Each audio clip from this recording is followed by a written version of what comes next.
Hello नमस्कार सबैलाई हार्दिक स्वागत गर्न चाहन्छु मेरो व्यक्तिगत युट्युब च्यानलमा।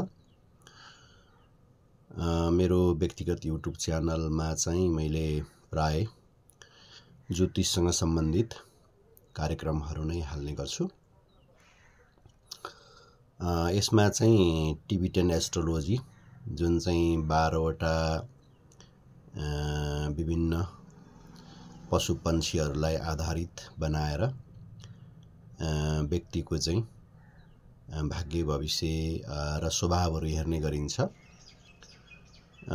तर मैले प्राय गरेर चाहिँ वैदिक ज्योतिषकै कुराहरू मेरो युट्युब च्यानलमा हाल्ने गरेको छु र कतिपय फाटाफुट्टा अन्य राजनीतिक राष्ट्रिय अन्तर्राष्ट्रिय घटनाक्रमहरूको बारेमा पनि केही भिडियोहरू मैले हालेको छु।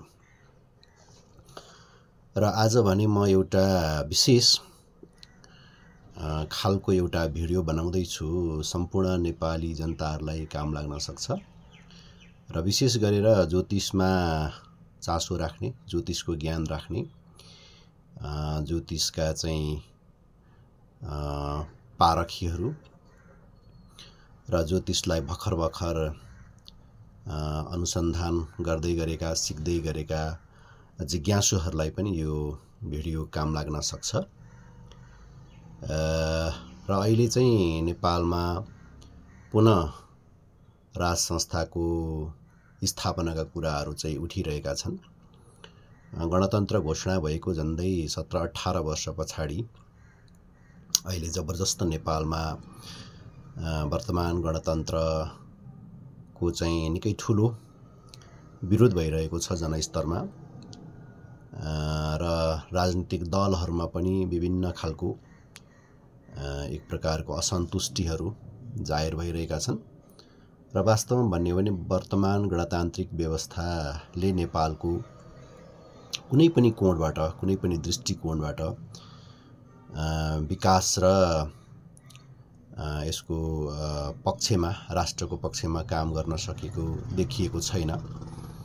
त्यसकारणले विभिन्न ज्योतिषहरू, पण्डितहरू, विश्लेषकहरूले राज संस्थाको विषयमा आफ्ना धारणाहरू ल्याइ नै रहेका छन् र अहिले ज्योतिषीहरूले पनि राजा ज्ञानेन्द्रको जन्मकुण्डलीको बारेमा धेरै नै व्याख्या विवेचना गर्दै आइरहेका छन्।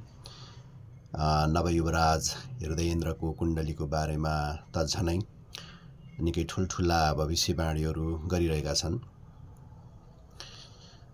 त्यसकारणले ज्योतिषशास्त्रले चाहिँ के भन्छ भन्ने कुराहरू म पनि आज गर्न गइरहेको छु। तर मैले आज एकजना व्यक्तिको मात्र जन्मकुण्डली अध्ययन गर्न गइरहेको छैन। एकजना व्यक्तिको मात्रै जन्मकुण्डली अध्ययन गर्ने क्रममा चाहिँ मैले राजा ज्ञानेन्द्रको जन्मकुण्डली अध्ययन चाहिँ हालेको छु, मेरो यसै युट्युब च्यानलमा हालिसकेको छु। तर म भने आज राज परिवारको मुख्य व्यक्तिहरूको जन्मकुण्डलीलाई मैले तुलनात्मक रूपमा एउटा कम्बाइन्ड एनालाइसिस भनौँ न यसलाई, यो समग्रमा राजा ज्ञानेन्द्रको अनि रानी कोमलको, युवराज पारसको, युवराज्ञी हिमानीको र नवयुवराज हृदयेन्द्रको समेत जन्मकुण्डली चाहिँ म तुलनात्मक रूपमा अध्ययन गर्नेछु र यसको आधार भनेको चाहिँ हामीले इन्टरनेटबाट उहाँहरूको जन्ममितिलाई आधार बनाएका छौँ। राजा ज्ञानेन्द्रको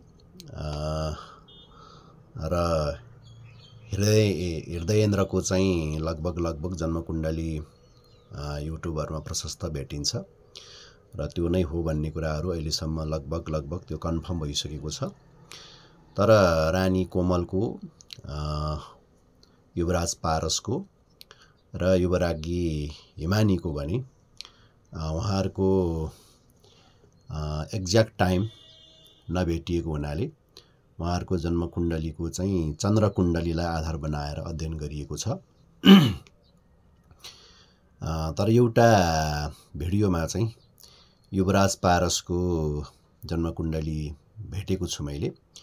तर त्यसलाई मैले अहिलेको आधुनिक सफ्टवेयरमा हालेर हेर्दाखेरि लग्न मिलेको देखिँदैन, लग्नमा एक स्टेप तलमाथि परेको देखिन्छ।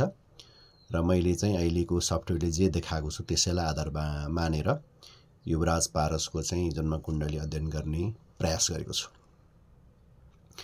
र यति भनेपछि यो राज परिवारको मुख्य व्यक्तिहरूको जन्मकुण्डली किन अध्ययन गर्नु पर्यो भन्ने कुरा चाहिँ म तपाईहरुलाई प्रश्न पार्न चाहन्छु। खास गरी के हुन्छ भन्दाखेरि अहिले सिङ्गो राज संस्थाको कुरा चाहिँ आएको छ, राज संस्था स्थापनाको कुरा आएको छ।